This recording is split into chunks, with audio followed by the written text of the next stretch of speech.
Tapi Nabi bermuka masam, dikritik oleh Allah dalam Al-Quran. Dan hari ini kita tanya, ya Allah, Engkau kritik Nabimu di depan umum, bahkan dibaca oleh umatnya, sampai kapan? Sampai hari kiamat. Kenapa enggak diam-diam saja ya Allah, nanti di dalam rumah Engkau wahyukan khusus, jangan dibaca sama umat, malu Nabimu. Terbayang enggak itu?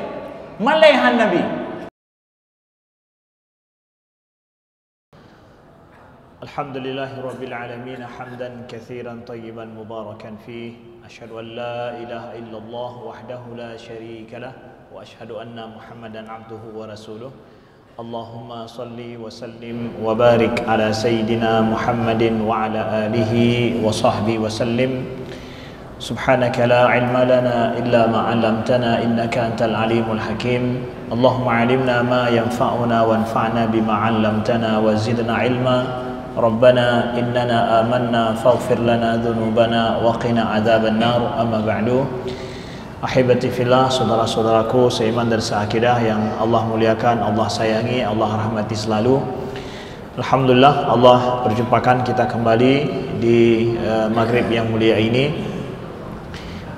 Dalam pertemuan kali ini insyaallah kami akan melanjutkan pembahasan kita dan kami ingin membicarakan topik yang akan kita bahas dalam beberapa pertemuan yang akan datang, adalah topik menyongsong pemilihan umum ke depan, menyongsong tahun politik kita, supaya kita juga memiliki sedikit latar belakang pemikiran memasuki kepada tahun politik ini, tahun di mana semua kita akan ikut andil di dalamnya. Setidaknya setiap nanti keputusan yang kita berikan secara pribadi ataupun mungkin kita memiliki andil untuk sesuatu yang bisa kita lakukan di masyarakat, maka kita sedikit memiliki latar belakang pemikiran tentang umat ini. Nah, maka kami beri nama beberapa pertemuan kita yang akan datang itu adalah serial realita. Kita bicara tentang realita umat, bicara tentang realita permasalahan kita dari sisi agama kita, dari sisi pandangan keilmuan juga. Nah, kami ingin memposisikan bahwa kita berbicara bukan sekedar dalam tanda kutip adalah ceramah, nyangka ceramah, patihan-patih galak danyo. Kita bicara tentang sebuah realita dari sisi ilmiahnya dan juga dari sisi fakta yang kita dapatkan di lapangan. Lalu kemudian kami ingin untuk mengajak saudara-saudara kami dan kita semua yang mungkin bisa sampai mendengarkan apa yang kami sampaikan ini, sedikit berpikir dan memiliki latar belakang baik tentang umat, tentang kondisi masyarakat kita, dan juga pandangan ke depan yang lebih baik, karena ini perlu kita bahas. Ini juga bertolak daripada firman Allah Subhanahu wa taala di dalam surat Hud, wa ma kana rabbuka liyuhlikal qura bidzulmin wa ahluha muslihun. Sesungguhnya Tuhanmu tidak akan pernah menghancurkan suatu kaum, membinasakan suatu kaum, wa ahluha muslihun, sedangkan ahluha yaitu penduduknya ataupun orang-orang di dalamnya, masyarakatnya, muslihun yaitu ingin memperbaiki, mereka memperbaiki. Artinya memperbaiki, ada kerusakan, ada yang tidak beres, ada yang tidak benar. Tetapi ketidakberesan, ketidakbenaran yang terjadi dalam kehidupan mereka, di sana ada upaya untuk memperbaiki. Maka selama ada upaya, ada orang yang ingin memperbaiki kerusakan yang ada di dalam hidup, dalam masyarakat, dalam sebuah negeri juga, maka Allah tidak akan membinasakan kaum itu. Nah, kita mengharapkan ya, khususnya untuk anak-anak muda ke depan ini, memang khitab ataupun wacana yang kami sampaikan ini adalah untuk anak-anak muda juga, yang anak muda setidaknya paham betul apa yang terjadi dan bagaimana mereka harus bereaksi dan memberikan solusi terhadap masalah keumatan ini. Nah, begitu juga firman Allah yang sering kita dengar, innallaha la yughayyiru ma biqaumin hatta yughayyiru ma bi anfusihim. Sesungguhnya Allah tidak akan merubah suatu kaum hatta yughayyiru ma bi anfusihim, sampai mereka itu mengubah ma bi anfusihim, apa-apa yang ada dengan mereka itu sendiri. Apa yang terjadi, apa yang mereka alami, apa yang mereka hadapi, hendaklah mereka rubah oleh mereka sendiri, baru Allah akan mengubah nasib mereka, mengubah masa depan mereka. Jadi atas dasar pijakan yang seperti ini, ajakan daripada Al-Quran, maka selayaknya saudaraku kita bicara tentang masalah apa problem-problem yang kita hadapi dari sisi selayaknya seperti apa, solusi apa yang harus kita berikan.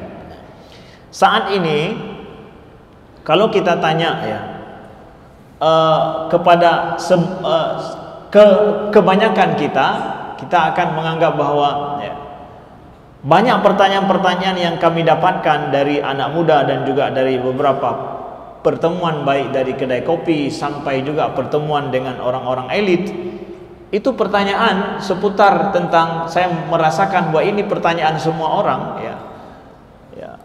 Mengapa negeri orang lain maju, kita tidak maju? Kalau seandainya Islam adalah agama yang benar, kenapa justru orang muslimin tertinggal, justru orang non muslim itu baik-baik saja nampaknya ya.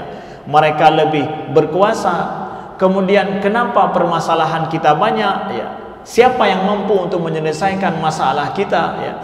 Kemudian setelah itu juga ada yang berpikir, apakah memang dengan kita berkuasa secara politik maka masalah semua akan selesai? Dengan kita merebut kekuasaan 50% kita yang menang misalkan ya, DPR kita yang menguasai semuanya, akankah lalu kemudian 5 tahun 10 tahun yang akan datang masalah kita akan selesai saat ini? Itu juga menjadi sebuah pertanyaan ya. Dan kalau ingin kita selesaikan masalah kita di negeri kita, dari mana kita mulai? Siapa yang harus melakukannya di awal? Ini di antara pertanyaan-pertanyaan yang coba kami kumpulkan, mulai dari anak muda dan juga dari kaum elit juga ketika kami jumpai. Setidaknya ini menjadi pemikiran bersama. Ada satu pertanyaan yang mesti kita tanyakan di awal. Memangnya masalah kita apa-apa saja masalah yang harus menjadi concern kita? Hai, masalah kita nyopo deh.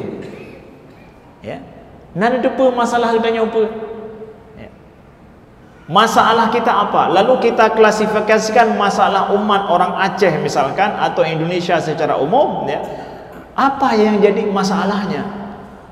Setiap kita akan bilang bahwa oh masalah kita nyolau renggasian, kemudian masalah banyak yang tidak ada pekerjaan, masalahnya adalah pendidikan kita tertinggal, betul. Itu masalah-masalah yang banyak. Kemudian jalan kita masih belum cukup, kemudian macam-macam untuk lingkungan juga. Masing-masing kita akan menjawab sesuai dengan apa yang kita lihat daripada masalah itu. Saudaraku yang dimuliakan Allah, di dalam setiap masyarakat kita butuh kepada pemikir yang merunutkan masalah dasar kita itu apa. Kita butuh kepada pemikir-pemikir yang tidak banyak, tapi pemikir ini mampu membaca masalah bukan yang nampak di atas, tapi masalah yang tersembunyi di bawah. Ini yang paling penting, karena para pemikir itulah yang mencoba untuk melihat ke yang dehnya asap. Apa ini giban? Ini asapnya hitam, asapnya putih. Apinya seperti apa? Kenapa api ini membakar? Jadi kadang yang nampak di atas itu adalah berupa asap aja yang kita lihat, yang bisa kita cium.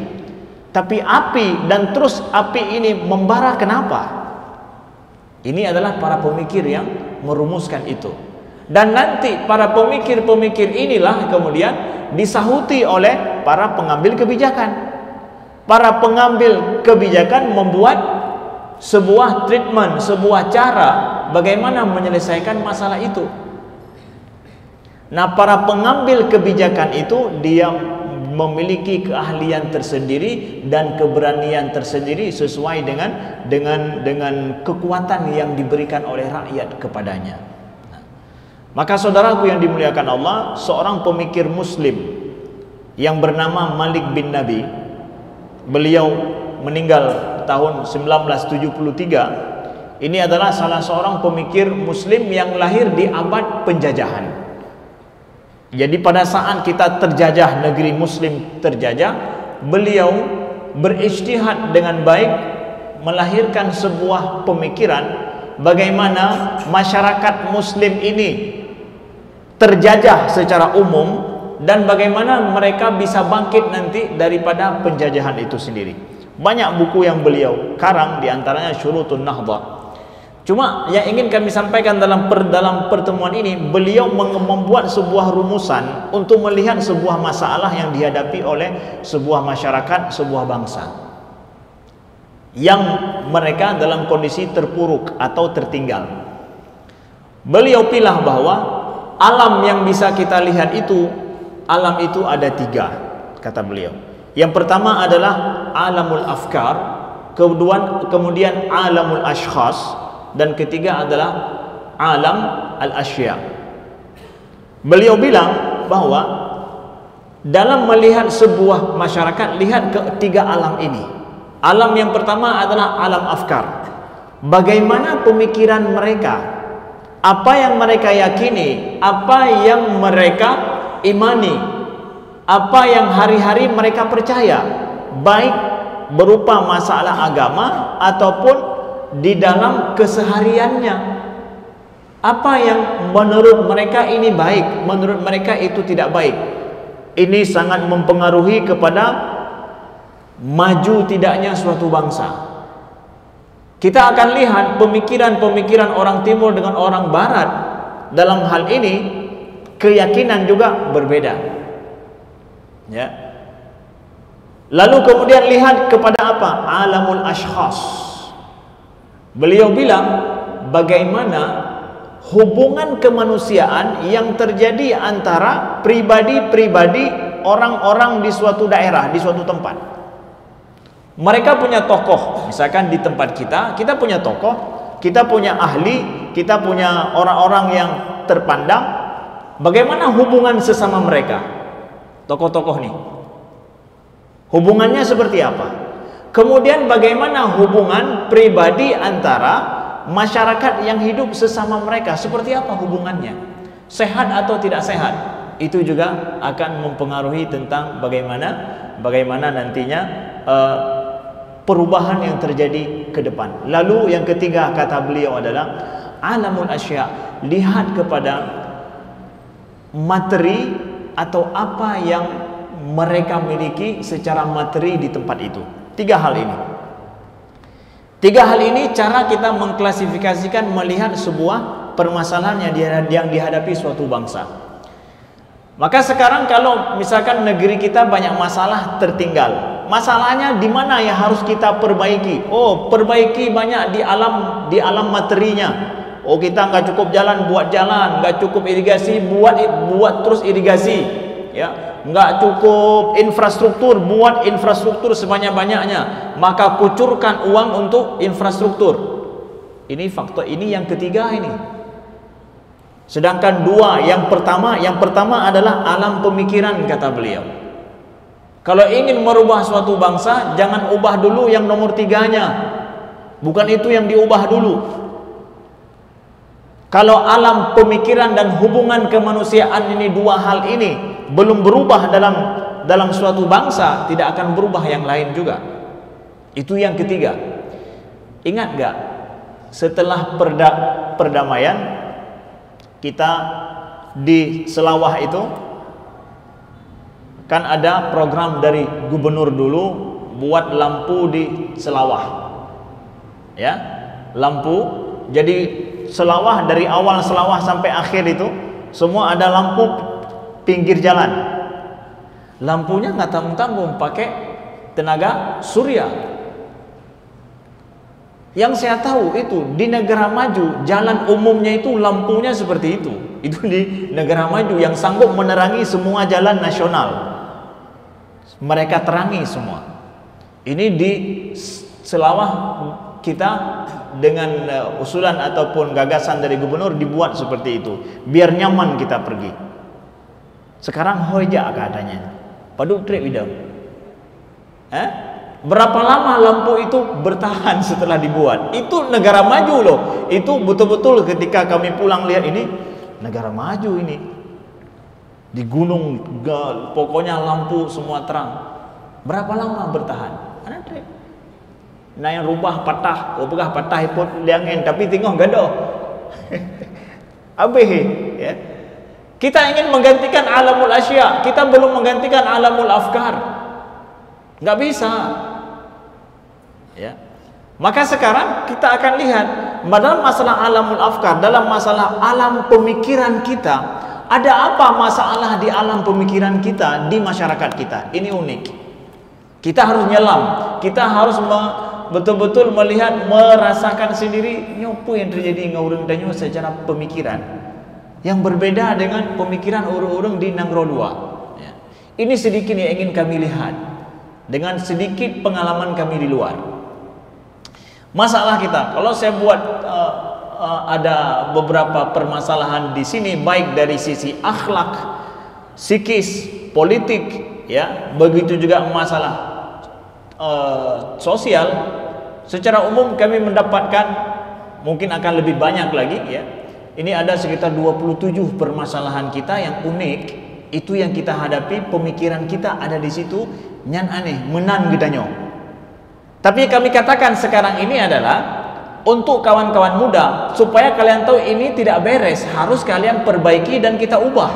Bukan saya menceritakan masalah ini menambah luka, bukan. Kalian harus tahu bahwa itu luka, kencupa, tapi itu luka. Kalian harus tutupi itu. Harus ada upaya, kalaulah ada transformasi ke depan, politik ke depan, atau perubahan sosial ke depan ini, ubah ini yang harus kalian ubah. Baik kita nyoba mencawa, tak pegah apa aja kena apa, tapi hendak ada pun masalah kita nyoba. Ya. Pertama adalah tidak adanya tantangan bersama yang menjadi kesepakatan kita untuk kita hadapi, baik oleh rakyat ataupun pemerintah. Kita tidak ada tantangan bersama saat ini yang sama-sama kita sepakat pe tantangan kita nyoba sebenarnya ini. Berbeda dengan masa Dom dulu, pada masa kita masih terjadi perang di Aceh ini. Semua sepakat tantangan kita adalah apa? Perdamaian. Mandum tu fikir masalah damai. Itu sepakat tuh dari kampung sampai tingkat elit, semua sepakat masalah Aceh adalah masalah damai, masalah perang. Hanam demi pegawai yang lain dulu. Itu topik kita bersama. Jadi kapan saja orang bicara masalah damai, mengupayakan untuk mendamaikan, berupaya bagaimana perang ini bisa selesai, itu dia mencuat namanya. Mencuat nama. Kenapa? Dia sedang membicarakan masalah kita bersama. Yang mencalonkan diri menjadi caleg atau apa gitu, dia bicarakan tentang masalah ini, dia akan naik namanya. Kenapa? Itu masalah kita bersama. Tanyakan hari ini, apa masalah kita bersama yang kita bicarakan dari kedai kopi sampai elit? Apa masalah tu? Hana, dikelak-kelak apa pegah apa? Mencawa mendu. Kita tidak punya topik bersama. Selama kita belum menemukan topik kita bersama atau bahasa pemikiran yang namanya narasi besar, grand narasi, itu masalah tidak akan selesai secara ilmu pemikirannya. Kita juga akhirnya kalaupun pilih caleg, berangkat tahu je pilih caleg macam-macam tu. Tiga kata apa? Yang pegah meno, yang kena lebut pro kedai mencawa masing-masing mai agenda ro. Tidak membawa agenda rakyat. Karena rakyat juga tidak memiliki satu hal yang menjadi tantangan kita bersama. Apa? Belum ada. Ini tantangan kita kawan-kawan muda, kalian kita yang hidup, mau yang jadi caleg hari ini juga, tantangan kita ini saat ini. Kita belum punya tantangan yang sama-sama kita hadapi bersama. Ini sepakat kita masalah renyonya. Apakah masalah syariat yang menjadi tantangan kita di Aceh? Nah yang pegahnya masalah syariat fikir tengok hele. Tapi fikir pokoknya surga neraka madangnya masalah pemerintah fikir yang surga neraka yang baik tak tahu masalahnya. Nah sih tak pegah, bantah pegah masalah syariat. Artinya tak ada sepakat kita. Kalaupun Aceh masalah syariah ya, tapi enggak semua kita sepakat. Itu yang harus kita perjuangkan di dalam sebuah politik atau di dalam masalah kita ke depan. Itu dia.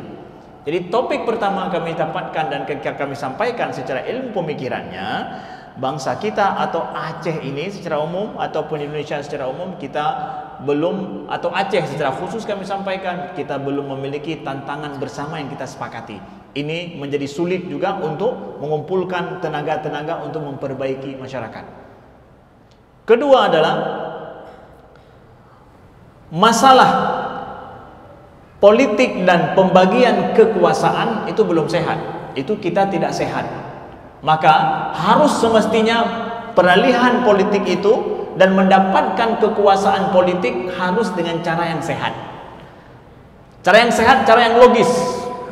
Cara yang tidak ada di sana penipuan, tidak ada kecurangan. Yang cerdas, yang pintar pasti dia yang akan terpilih. Tidak cerdas, tidak pintar pasti akan tersingkirkan. Itu sehat. Kita menghadapi tantangan dari sisi politik juga adalah tidak sehatnya transfer kekuasaan atau pembagian kekuasaan. Drone kena sebagai penguasa ataunya. Gimana cara drone bisa merempok? Bisa merempok dengan cara yang sehat atau dengan cara yang tidak sehat? Sehat tidak sehat merempok drone. Bahkan punya sehat ham merempok dengku. Yang hana sehat ham merempok. Jelas. Berarti ini menunjukkan masalah kita bersama transfer kekuasaan ataupun pembagian kekuasaan kepada siapapun yang kemudian berkuasa di masyarakat kita, di negeri kita, itu harus semestinya sehat. Ya, itu masalah kita. Lalu kemudian sistem pemikiran di tempat kita itu tidak logis berlaku di dalam masalah umum, dalam masalah publik, dalam masalah kebutuhan bersama. Cara berpikir kita kadang tidak logis. Kalau misalkan saya ingin buat rumah, maka saya ingin rumah saya itu tidak ada kecurangan sedikit pun dibuat oleh tukang. Saya akan awasi tukang itu. Ini kalau rumah saya awasi dengan baik. Tukangnya harus yang paling bagus. Kalau bisa saya tanya kepada tukang keramik yang paling good. Tanya semua, mana contoh yang sudah dia buat. Saya lihat dulu, oh contoh bagus, ini bagus tukang keramiknya. Kemudian seperti apa tukang keramik ini pun letak masalah atau orangnya hana neko-neko mana. Hana mangata ulun. Oke, saya akan minta. Saya sudah lihat itu semua. Saya tidak mengizinkan di rumah saya ada orang yang melakukan secara curang. Itu bagi saya. Tapi kalau bicara masalah kebutuhan publik, dia siap berbuat curang dan dia biarkan kecurangan itu terjadi. Ini tidak logis. Di dalam masalah publik, dalam masalah kemaslahatan kemasyarakatan, yang tidak logis itu berlaku. Tapi kalau masalah pribadi tidak, harus logis. Betul-betul, baik macam-macam. Baik macam-macam. Kalau tolong tolong. Kalau dia dicurangi, dia akan nampakkan siapa dirinya. Tapi kalau dia berlaku curang untuk masyarakat atau berlaku curang di luar, dia tidak nampakkan siapa dirinya. Ini tidak logis. Ini terjadi, ya. Pemikiran seperti ini di masyarakat, ini adalah penyakit ataupun sesuatu yang bermasalah yang harus diubah. Kalau tidak, kita tidak akan maju. Kalian yang muda-muda hari ini, kalian harus tahu ini masalah adalah penyakit kita. Secara pemikiran ini salah. Kapan kita bisa maju? Pada saat semua berlaku dengan logis. Yang umum juga berlaku dengan logis. Bagi saya juga, saya memakai logika yang benar juga di dalam saya bermuamalah. Dan saya tidak akan membiarkan sesuatu yang tidak logis terjadi di luar juga. Tidak akan saya tolerir itu. Nah, begitu juga. Ya, tak ubah jalan apa enggak? Ya. Di jalan itu juga bisa menjadi sebuah miniatur kita. Orang yang menyeberang sembarangan dan juga ambil jalur yang tidak wajar, itu adalah sah-sah saja, wajar-wajar saja. Idona akan bungeh menyanggap puput, tapi menyandron puput tiga gah, hana bungeh gerona. Nyamna. Alah tiga gah. Dan menyangondron yang puput salah. Kalau teman kita yang buat salah, kita mudah tolerir. Tapi kalau orang yang enggak kita kenal, kita akan marah. Kalau orang yang enggak kita kenal berbuat salah, kita siap marah. Tapi kalau kawan kita yang berbuat salah, tolerir. Itu enggak logis.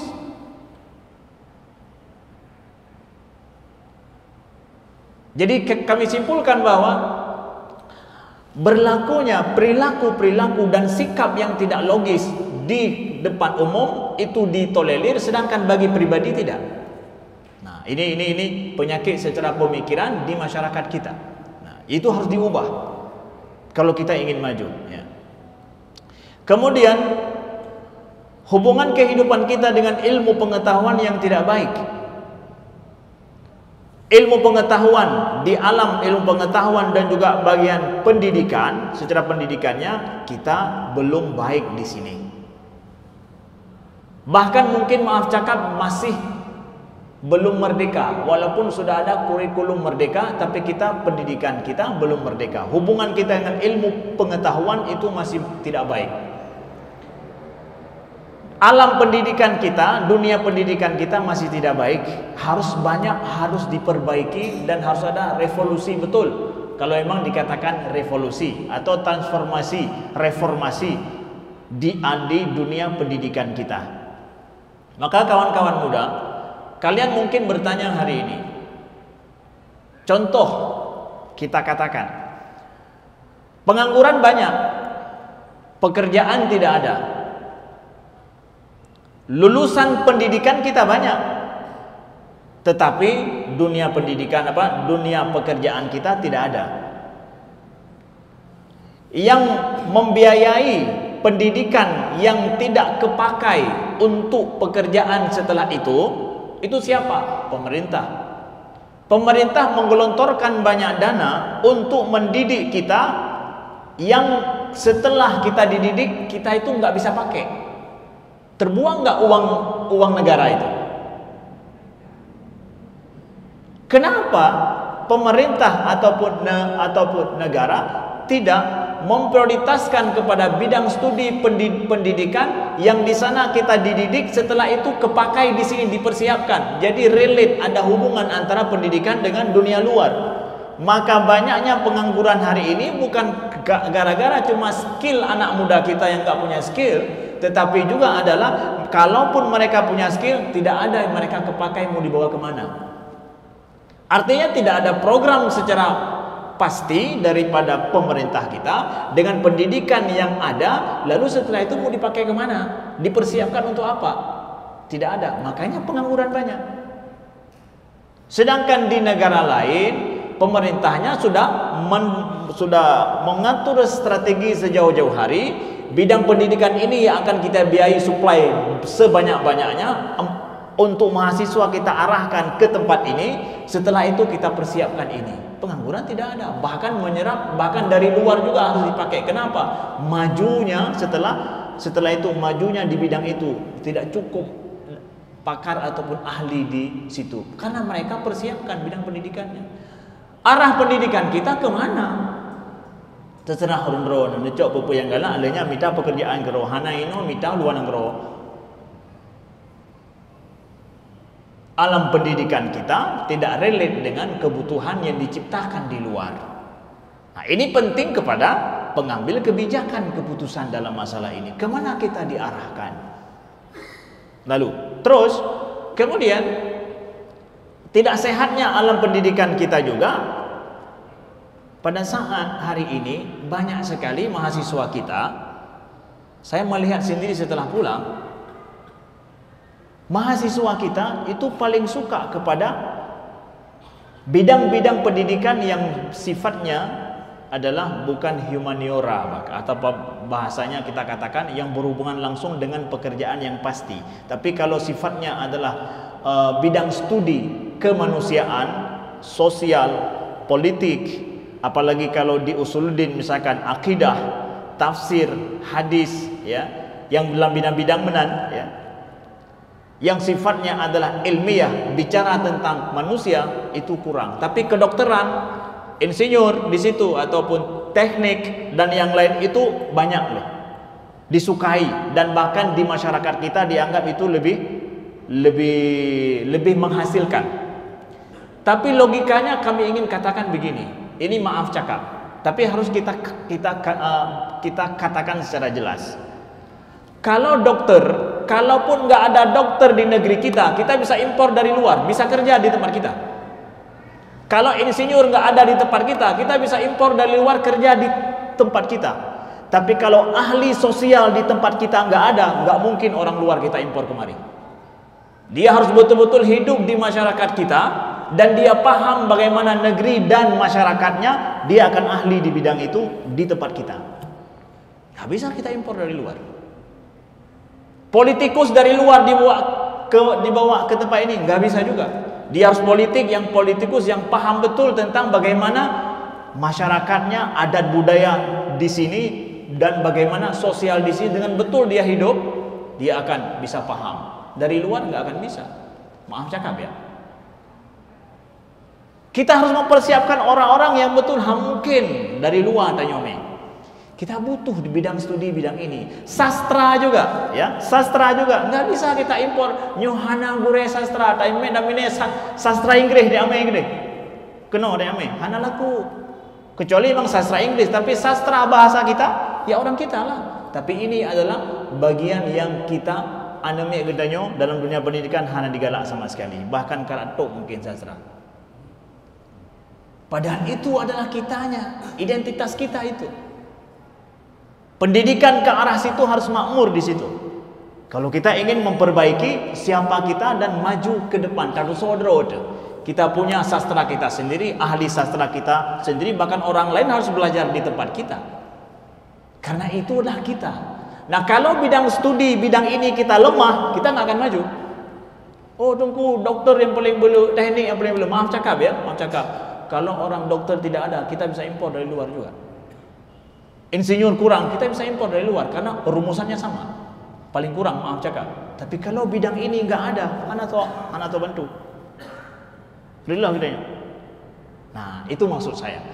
Jadi ini juga diantara harus kita perbaiki. Kalian yang masih muda-muda, bidang studi yang seperti ini, yang nggak bisa diganti oleh orang lain, sebenarnya harus maju di sini. Kalau kita ingin maju, itu yang kami sampaikan, di mana bahwa pendidikan kita di sini adalah ada kekurangan harus diperbaiki di masa depan. Siapa yang mengambil kebijakan ataupun kalian ingin berbuat sesuatu, ini harus diubah. Bagaimana kampus anak-anak harus merasa justru suka populer di bidang-bidang yang nggak akan digantikan oleh orang lain. Nggak bisa ada orang impor di sini. Harus kitanya ada di sini. Kemudian secara psikis juga masalah kita adalah ada ketakutan dalam mempertanyakan masalah sendiri, apalagi mempertanyakan masalah umat. Jadi bicara masalah umat, masalah orang lain atau masalah bersama kita, itu ada rasa ketakutan di dalam masyarakat kita. Apalagi bicara masalah hak kita sendiri. Hak kita sendiri kita tanya kadang yo untuk tanya pegawai, belum masalah orang lain. Ini kami lihat kental di tempat kita. Ya kalau bicara masalah permasalahan kita, bela tan pegawai mana. Punan pegawai, lin pegawai, punan pegawai. Ya. Padahal kita bicara untuk menjadi ada sebuah awareness, ada sebuah kesadaran umum yang harus terjadi. Kami sampaikan seperti ini untuk menimbulkan kesadaran umum kita terhadap permasalahan yang kita hadapi. Jadi jangan takut bicara terhadap masalah yang kita hadapi, tapi kita bicarakan untuk menjadi sebuah solusi, bukan cuma sekedar mencibir. Ya. Jadi di mana kita berada, kumpulkah kita dengan siapa saja kawan-kawan muda, kalian biasakan bicara masalah kita bersama, bukan cuma masalah kita sendiri. Masalah kita bersama apa? Itu harus menjadi diskusi bersama. Beknayo di bidangnya. Nah, lalu di sini juga muncul sebuah sub yang lain apa? Gedanya yo dengan kritik. Itu aneh juga. Di tempat kita, di masyarakat kita, kritik itu sangat tabu sekali, mengerikan. Ya, kalau orang mengkritisi itu bahaya. Kalau orang tidak setuju dengan kita, nyan palo. Ya, bahkan kita akan mudah menyalahkan orang yang mengkritik, bukan kita menyalahkan kita kenapa kita kena kritik. Dunia kritik di masyarakat kita itu tidak hidup, tidak sehat. Bahkan mungkin di dalam grup juga kalau ada yang mengkritik, dia akan dibully habis-habisan. Dunia kritik gak hidup. Itu tidak akan maju kita kalau seandainya tidak mampu menghargai orang yang mengkritisi kita, orang yang menampakkan di mana kekurangan kita. Tidak mampu menghargai orang yang mampu bicara kekurangan kita apa kalau kita sedang berbuat sesuatu. Apalagi kita selaku figur publik, apalagi kita pemangku kebijakan. Gubernur dikritik, bupati dikritik, caleg ataupun DPR dikritik, pemerintah dikritik. Itu bagus selama cara mengkritik secara membangun, tidak ada masalah. Kita harus membuka dunia ini. Maka anak-anak muda kalian yang merupakan yang akan meneruskan saat ini, kalian harus membuka pikiran bahwa kritik itu hal yang biasa, bahkan kita butuhkan. Kalau ingin menyelam daripada Al-Quran, bagaimana Al-Quran mengkritik, maaf cakap, kita katakan mengkritik Nabi Muhammad SAW terhadap sikap beliau. Ada sebuah surat yang kita baca sampai hari ini, itu adalah nama suratnya gara-gara sikap Nabi yang dikritik oleh Al-Quran. Surat apa? Abasa. Kalau Nabi enggak bermuka masam, enggak jadi nama surat. Tapi Nabi bermuka masam, dikritik oleh Allah dalam Al-Quran. Dan hari ini kita tanya, ya Allah, engkau kritik Nabimu di depan umum, bahkan dibaca oleh umatnya, sampai kapan? Sampai hari kiamat. Kenapa enggak diam-diam saja ya Allah, nanti di dalam rumah engkau wahyukan khusus, jangan dibaca sama umat, malu Nabimu. Terbayang enggak itu? Malehan Nabi. Untuk apa ayat ini hari ini kita baca? Itu kritikan terhadap Nabi kita. Allah kritik beliau. Hari ini kita baca. Malu Nabi enggak itu sampai hari ini? Bahkan kalian yang belum pernah, kawan-kawan muda ya, yang belum pernah kalian tahu ketika kalian baca abasa wa tawalla, sebabnya apa ya? Oh, Nabi Muhammad bermuka masam. Kenapa? Baru tahu kalian gara-gara ada surat ini. Kalau nggak ada surat ini yang baik-baik aja, maksudnya ya oke-oke aja yang kita tahu. Ada sikap Nabi yang dikritik. Ini menunjukkan Al-Quran membuka bahwa siapa saja itu boleh dikritik kalau memang dia bersalah atau tidak benar. Allah langgengkan ini dalam Al-Quran supaya umat ini terbuka. Saudara Nabi matang lagi nya. Nabi saya dikritik oleh Allah di depan umum, di depan umatnya, sampai hari ini tetap harus kita baca kritik itu. Untuk apa diabadikan kritik itu? Supaya muncul di umat Nabi Muhammad SAW terbuka. Kalau seandainya ada sesuatu yang tidak wajar, dikasih tahu. Makanya Sayyidina Umar bin Khattab radhiyallahu anhu di atas mimbar dikritik oleh seorang wanita kan? Ya. Dikritik oleh seorang wanita di atas mimbar. Kalau seandainya tidak ada ruh Al-Quran seperti ini, nggak akan muncul kritikan seperti itu di depan umum. Karena Al-Quran telah memulai membuka seperti ini, akhirnya para sahabat berani mengkritik di depan umum. Engkau hai Umar salah, ayat Allah seperti ini. Ditegur oleh seorang wanita di depan umum kepada Sayyidina Umar. Kalau miliunya, ekosistemnya, bahasa kita, lingkungannya nggak dipersiapkan oleh Al-Quran pada masa itu, Sayyidina Umar akan bungeh lah. Baik mana muka-muka dona. Orang beli ke hendra. Itu pun ego.